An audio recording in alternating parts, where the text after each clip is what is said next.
അൻവർ അധ്യായം ഇവിടെ അവസാനിച്ചോ എന്നാണ് കേരളം ഉറ്റുനോക്കുന്നത്. എന്തൊക്കെ ബഹളങ്ങളായിരുന്നു. ADGP MR Ajith Kumar notorious ക്രിമിനലാണെന്നും കൊലപാതകിയാണെന്നും സ്വർണ്ണക്കടത്ത് സംഘങ്ങൾക്ക് കൂട്ടുനിന്ന് അനധികൃത സ്വത്ത് സമ്പാദനം നടത്തുകയാണെന്നും വരെ പറഞ്ഞു. അതിനെല്ലാം കൂട്ടുനിൽക്കുന്നത് മുഖ്യമന്ത്രിയുടെ പൊളിറ്റിക്കൽ സെക്രട്ടറി P ശശിയാണെന്നും അൻവർ പറഞ്ഞു. കഴിഞ്ഞില്ല.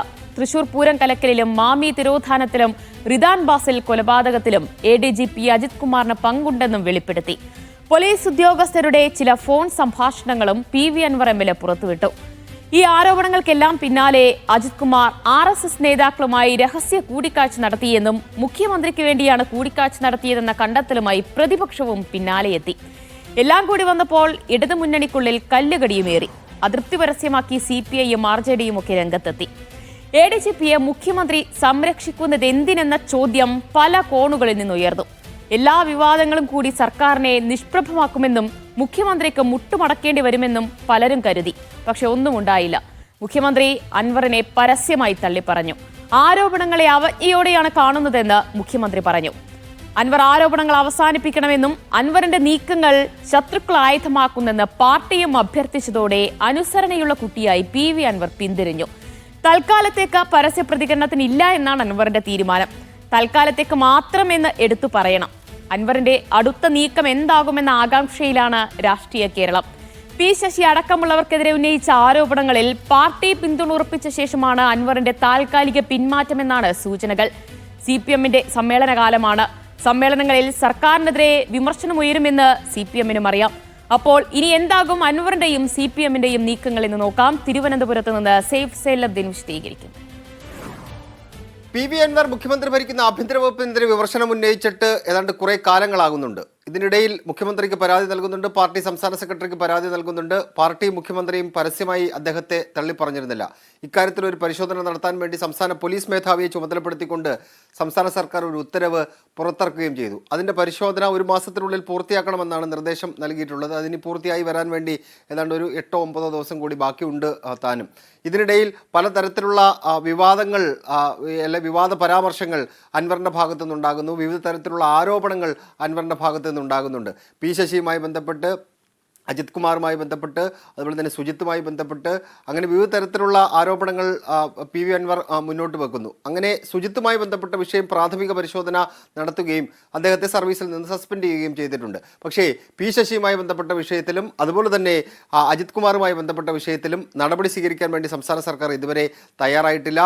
ഘടകകക്ഷികൾ അടക്കമുള്ളവർ മുഖ്യമന്ത്രിക്ക് മുന്നിലേക്ക് ക്രമസമാധാന ചുമതലയുള്ള ADGP സ്ഥാനത്ത് നിന്ന് അജിത് കുമാറിനെ മാറ്റി നിർത്തണം എന്ന ആവശ്യം മുന്നോട്ട് വെച്ചിട്ട് മുഖ്യമന്ത്രി അത് അംഗീകരിച്ചിട്ടില്ല. മുഖ്യമന്ത്രി പരസ്യമായി പറഞ്ഞത് അന്വേഷണ റിപ്പോർട്ടില്ലാതെ, അന്വേഷണ റിപ്പോർട്ടിൻ്റെ കണ്ടെത്തലില്ലാതെ ഒരു ഉദ്യോഗസ്ഥനെയും പ്രധാനപ്പെട്ട സ്ഥാനങ്ങളിൽ നിന്ന് മാറ്റില്ല എന്ന കർശനമായ നിലപാട് സ്വീകരിച്ചു. അതായത് ഘടകകക്ഷികളെ പോലും തള്ളിക്കൊണ്ട് അജിത് കുമാറിനെയും P ശശിയെയും മുഖ്യമന്ത്രി ചേർത്ത് പിടിക്കുകയാണ് ചെയ്തത്.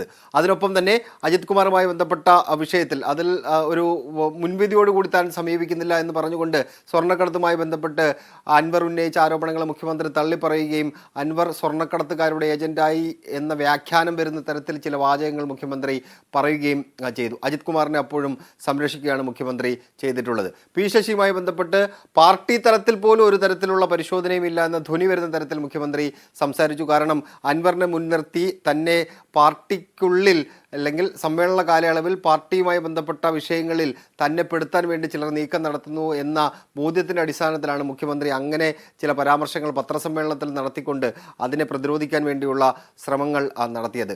അൻവർ അപ്പോഴും അടങ്ങാൻ വേണ്ടി തയ്യാറായിരുന്നില്ല. മുഖ്യമന്ത്രി വാർത്താ സമ്മേളനം നടത്തിയതിന് പിന്നാലെ വൈകിട്ടോടുകൂടി അൻവർ വാർത്താ സമ്മേളനം നടത്തി തനിക്ക് പറയാനുള്ള കാര്യങ്ങൾ പറഞ്ഞു. മുഖ്യമന്ത്രി പിതൃതുല്യനാണെന്നൊക്കെ പറഞ്ഞിട്ടുള്ള ആളാണ് അൻവർ. മുഖ്യമന്ത്രി ഏതെങ്കിലും തരത്തിൽ വിമർശന സ്വഭാവത്തിൽ അദ്ദേഹം കണ്ടില്ല. പക്ഷേ മുഖ്യമന്ത്രിയോട് പറയാനുള്ള കാര്യങ്ങളെല്ലാം കൃത്യമായി തന്നെ അൻവർ കഴിഞ്ഞ ദിവസത്തെ വാർത്താ സമ്മേളനത്തിൽ പറഞ്ഞിരുന്നു. അതിന് പിന്നാലെയാണ് CPMന്റെ സംസ്ഥാന സെക്രട്ടേറിയറ്റിൻ്റെ പ്രസ്താവന വരുന്നത്.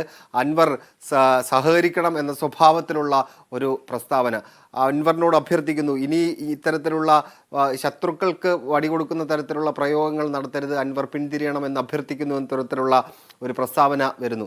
അൻവർ ആ അഭ്യർത്ഥന അംഗീകരിച്ചുകൊണ്ട് താൽക്കാലികമായി ഞാൻ നിർത്തുന്നു എന്ന് പറഞ്ഞുകൊണ്ട് അൻവർ നിർത്തിയിട്ടുണ്ട്. പക്ഷേ താൽക്കാലികം മാത്രമാണ് എന്നുള്ളതാണ് ഏറ്റവും പ്രധാനപ്പെട്ട കാര്യം. അന്വേഷണ റിപ്പോർട്ട് വരാൻ വേണ്ടി ഇനി കുറച്ച് ദിവസമുണ്ട്. അന്വേഷണ റിപ്പോർട്ട് വരുന്ന സമയത്ത് ക്ലീൻ ചിറ്റ് നൽകുകയാണെന്നുള്ള അജിത് കുമാറിനും മറ്റും ക്ലീൻ ചിറ്റ് നൽകിക്കൊണ്ട് ക്രമസമാധാന ചുമതലയിൽ നിന്ന് പോലും അദ്ദേഹത്തെ മാറ്റാതിരിക്കുകയാണെങ്കിൽ അൻവർ സടകുടഞ്ഞെഴുന്നേക്കും എന്ന കാര്യത്തിൽ ഏതെങ്കിലും തരത്തിലുള്ള തർക്കമില്ല. അദ്ദേഹത്തിൻ്റെ അതിൻ്റെ സൂചനകൾ അൻവർ ഇതിനോടകം തന്നെ നൽകിയിട്ടുണ്ട്. ഇനി മുഖ്യമന്ത്രി വീണ്ടും പൂർണ്ണ പിന്തുണ പി ശശിക്ക് അൻവറിന് നൽകുകയാണെന്നുണ്ടെങ്കിൽ മുന്നണിക്കുള്ളിലും വലിയ പ്രശ്നങ്ങൾക്ക് വഴിവെക്കുന്നുണ്ട്. കാരണം സംഘപരിവാർ നേതാക്കളുമായി അജിത് കുമാർ കൂടിക്കാഴ്ച നടത്തിയത് എന്തിനാണ് എന്നറിയണം എന്ന ചോദ്യം CPI മുന്നോട്ട് വച്ചിരുന്നു. മുഖ്യമന്ത്രി അതിന് മറുപടി നൽകാൻ വേണ്ടി തയ്യാറായിട്ടില്ല. അവിടെയും ക്രമസമാധാന ചുമതലയുള്ള ADGP വിശ്വസിക്കുന്നതിനപ്പുറം ഒരു ഘടകകക്ഷിയെ വർഷങ്ങളായി മുന്നണിയുടെ ഭാഗമായി നിൽക്കുന്ന ഒരു ഘടകകക്ഷിയെ വിശ്വസിക്കാൻ വേണ്ടി മുഖ്യമന്ത്രി തയ്യാറെടുത്തിട്ടില്ല. ഇനിയും ആ സംരക്ഷണം തുടരുക, റിപ്പോർട്ട് കിട്ടിയിട്ടും ആ സംരക്ഷണം തുടരുകയാണെങ്കിൽ CPI അടക്കമുള്ള ഘടകകക്ഷികൾ പരസ്യമായി പല കാര്യങ്ങളും തുറന്നു പറയും എന്ന കാര്യത്തിലും സംശയമില്ല. മുഖ്യമന്ത്രിയുടെ അതൃപ്തി അവിടെ എവിടെയും തീർന്നിട്ടില്ല എന്ന് വ്യക്തമാക്കുന്നതാണ് തൃശ്ശൂരിലെ ഇന്നത്തെ മുഖ്യമന്ത്രിയുടെ പ്രസംഗം. നിങ്ങൾ ചിലരെ പൊക്കി നടന്നിട്ടുണ്ടല്ലോ, അതിനൊക്കെ ആയുസ് കുറവാണ് എന്ന് മുഖ്യമന്ത്രി പറയുന്നത് അൻവറുമായി ബന്ധപ്പെട്ട ആ വിഷയത്തിലാണ്. മുഖ്യമന്ത്രി അൻവറും പൂർണ്ണമായും തെറ്റി എന്നാണ് നമുക്ക് ആ മുഖ്യമന്ത്രിയുടെ ആ വാക്കുകൾ നോക്കുമ്പോൾ മനസ്സിലാക്കാൻ കഴിയുന്നത്. എന്തായാലും പരസ്യമായ പ്രതികരണത്തിലേക്ക് വരും ദിവസങ്ങൾ അൻവർ എന്തായാലും കടക്കില്ല. ഇനി അന്വേഷണ റിപ്പോർട്ട് കിട്ടിയ ശേഷമായിരിക്കും, അല്ലെങ്കിൽ അതിനകത്ത് അന്വേഷണ റിപ്പോർട്ട് വന്ന് മുഖ്യമന്ത്രിയുടെ തുടർ നടപടികൾ എന്താണെന്ന് നോക്കിയ ശേഷമായിരിക്കും അൻവറിൻ്റെ ഒരു പ്രതികരണം ഉണ്ടാകുന്നത്. ആ പ്രതികരണം ചെറിയ പ്രതികരണം ആകില്ല. കാരണം ഇനി നടപടിയില്ല എന്നുണ്ടെങ്കിൽ അൻവറിൻ്റെ പ്രതികരണം വലിയ രീതിയിൽ കത്തിപ്പടരാനുള്ള സാധ്യതയുണ്ട്. 4-ാം തീയതി നിയമസഭാ സമ്മേളനം തുടങ്ങുന്നുണ്ട്. അതിന് മുന്നോടിയായിട്ടാണ് റിപ്പോർട്ട് വരുന്നത്. റിപ്പോർട്ട് വരുമ്പോൾ പൂർണ്ണമായിട്ടും അൻവറിനെ തള്ളിക്കൊണ്ട് അല്ലെങ്കിൽ ഈ ആരോപണങ്ങളെ തള്ളിക്കൊണ്ടുള്ള റിപ്പോർട്ടും അജിത് കുമാറിനെ മറ്റ് സംരക്ഷിക്കാനുള്ള റിപ്പോർട്ടുമാണ് എന്നുണ്ടെങ്കിൽ കേരള രാഷ്ട്രീയത്തിൽ പുതിയ ചലനങ്ങൾ ഉണ്ടാക്കാൻ സാധ്യതയുള്ള വിഷയങ്ങളാണ് വരും ദിവസങ്ങളിൽ നമ്മൾ കാണാൻ കിടക്കുന്നത്. യെസ്, പൂർണ്ണമായും PV അൻവറിനെ നിശബ്ദനാക്കാൻ കഴിയും എന്ന് കരുതുന്നില്ല. കാരണം ഈ ആരോപണങ്ങൾ ഉന്നയിച്ച ആദ്യ ദിവസങ്ങളിൽ PV അൻവർ പറഞ്ഞത് താൻ തുടക്കമിട്ടത് ഒരു വലിയ വിപ്ലവത്തിനാണ്. അപ്പോൾ ആ വിപ്ലവം എവിടെ അവസാനിക്കുമോ ആ അവസാനം വരെ താനും ഉണ്ടാകുമെന്നാണ് അൻവർ മാധ്യമങ്ങളോടൊക്കെ പരസ്യമായി പ്രതികരിച്ചത്. അപ്പോൾ അങ്ങനെ പറഞ്ഞ അൻവർ വളരെ പെട്ടെന്ന് തന്നെ അങ്ങ് എല്ലാം അവസാനിപ്പിച്ച് നിശബ്ദനാകും എന്ന് കരുതാൻ കഴിയില്ല. അപ്പോൾ എന്തൊക്കെയോ തരത്തിലുള്ള നീക്കങ്ങൾ നടക്കുന്നുണ്ട്. ഒരുപക്ഷെ അന്വേഷണ റിപ്പോർട്ട് വരെ PV അൻവർ വെയിറ്റ് ചെയ്തേക്കാം. ഇനി ആ റിപ്പോർട്ട് ഏത് രീതിയിലായിരിക്കും എന്നതാണ് കാത്തിരുന്ന് കാണേണ്ടത്. വലിയ അത്ഭുതങ്ങളൊന്നും പ്രതീക്ഷിക്കേണ്ടതില്ല. കാരണം തൃശ്ശൂർ പൂരം കലങ്ങിയതുമായി ബന്ധപ്പെട്ടുണ്ടായ റിപ്പോർട്ട് നമ്മളേവരും കണ്ടതാണ്.